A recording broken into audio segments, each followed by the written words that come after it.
Salut Mickaël. Salut Christophe. T'as vu, on a reçu un super cadeau en fait. Ouais. Ça vient de Honfleur, ça vient de Catherine Auger. Et en fait, c'est un tableau. C'est un tableau d'un maître peintre qui s'appelle Segla. Segla. Et donc, je vais vous montrer le tableau après parce que juste derrière, en fait, c'est marqué comme quoi que Segla est membre sociétaire des Salons de Paris et médaille d'or 1980.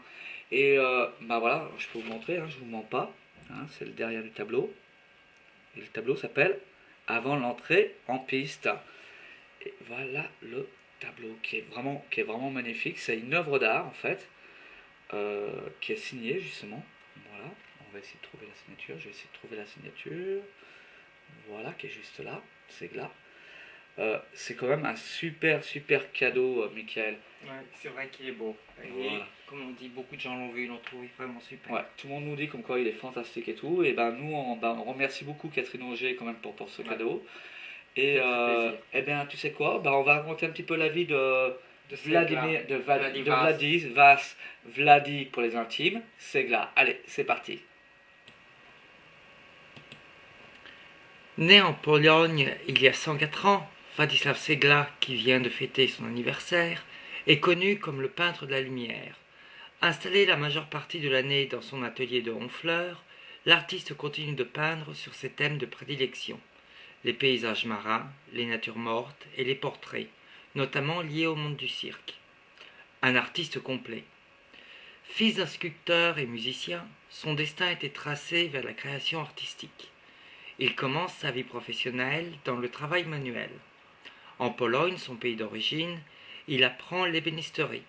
Il a à peine 23 ans quand il décide de quitter son pays pour aller travailler dans les mines françaises qui recrutent alors une main-d'œuvre étrangère. En vérité, c'est l'art et la culture qui l'entraînent vers l'Ouest. Après 3 mois de travail physique, il s'oriente vers l'art pictural. La guerre viendra suspendre sa reconversion. Il s'engage alors dans l'armée polonaise et sera prisonnier 2 ans en Autriche. À son retour, il retrouve Paris et Montmartre, où il se consacre totalement à la peinture. Mais la vie du cirque rôde comme un fantôme dans cet esprit créatif, toujours en recherche. Il joint le cirque Medrano comme clown auguste, sans jamais abandonner ses pinceaux et ses couleurs. Dans ses ateliers et ses allers-retours, il rencontre Jacqueline, son âme jumelle, artiste comme lui. Elle partage la vie de son compagnon.